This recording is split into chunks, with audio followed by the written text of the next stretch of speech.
And so now, as I listen to what's happening in Ukraine, and this is my opinion, it's not the opinion of the administration, it's not the opinion of the next administration coming in, but for those folks in Ukraine that are fighting against a Russian aggression that we can all see, I just feel so frustrated that we have not been able to provide them all of the equipment that they need and all of the weapon systems that they need in order to respond to absolute tyranny coming from Russia, a neighbor who has absolutely unjustly invaded their country. And it's been done after a time in which Russia was one of the guarantors of their safety from 1994 when they gave up the nuclear weapons that they had. And they did it because they thought that all of us would defend them in that decision. And now here we are, this many years later, with Putin, the aggressor, looking at us as literally hundreds of thousands of his own people die on the front line as cannon fodder. And as he inflicts huge, huge amounts of damage and destruction in a neighbor, an innocent neighbor, who wanted peace. And I wonder why we haven't done more and more quickly than what we have. All of us. The United States has put in over $46 billion in direct aid to Ukraine already. But what we have offered is our treasure, not our blood. Ukraine has offered not just everything they have and to have this fight on their own homeland, but they have offered the blood of their own kids. And in fact, if you take a look at what's happened, they have had the older men going so that the younger ones can have a life. Mm-hmm.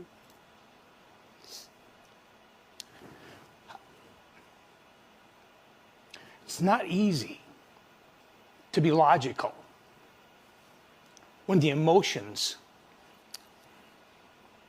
are that strong that I think all of us feel in the defense of freedom of a democracy against a tyrant.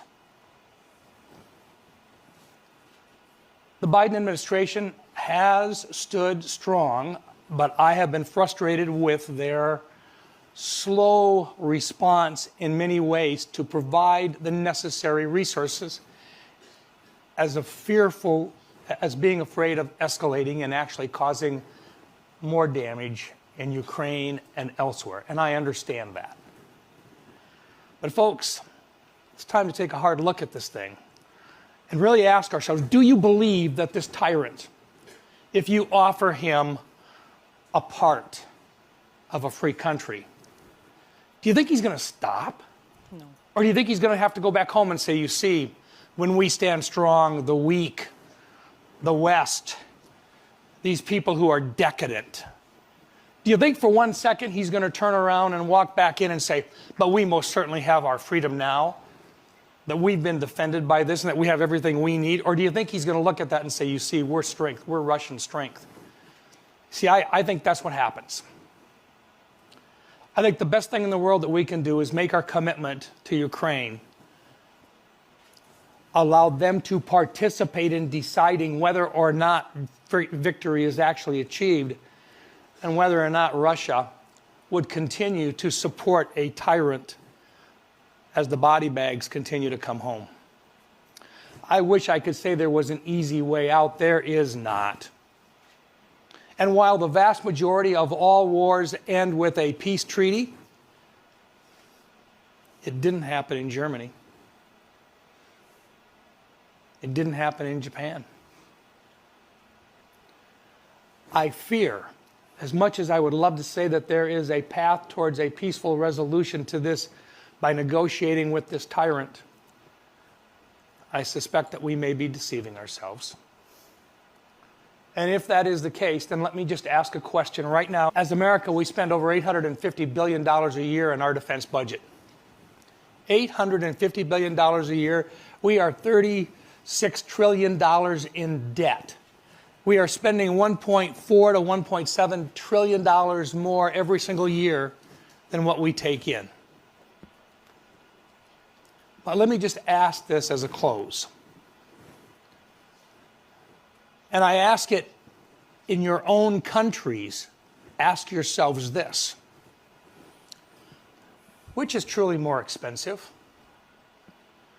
To spend perhaps 10% more on the defense of your own country and in creating the supply chains for the munitions that you need and the superior weapon systems that you need so that you don't perhaps be perceived as being weak and end up in a world war?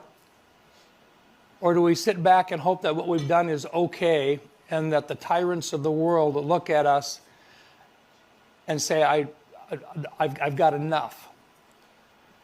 Or are they going to look at us and say, it's worth a risk? Let's challenge them. Perhaps we are stronger than them, at which time we enter into one war, one single war. Because if we ever do, any world war on more than one front, and we already know if we go on a war in one front, we're going to be on a war in two fronts at the same time. Do you measure that in billions, or do you measure that in trillions? And that's if we win. I think we pay the insurance premium. We pay it by making damn sure that we are not only perceived as being the strongest, but we are the strongest without doubt. That's the way. That's the way you make sure that your young men and women aren't spreading their blood in Europe or elsewhere in the next few years. Okay.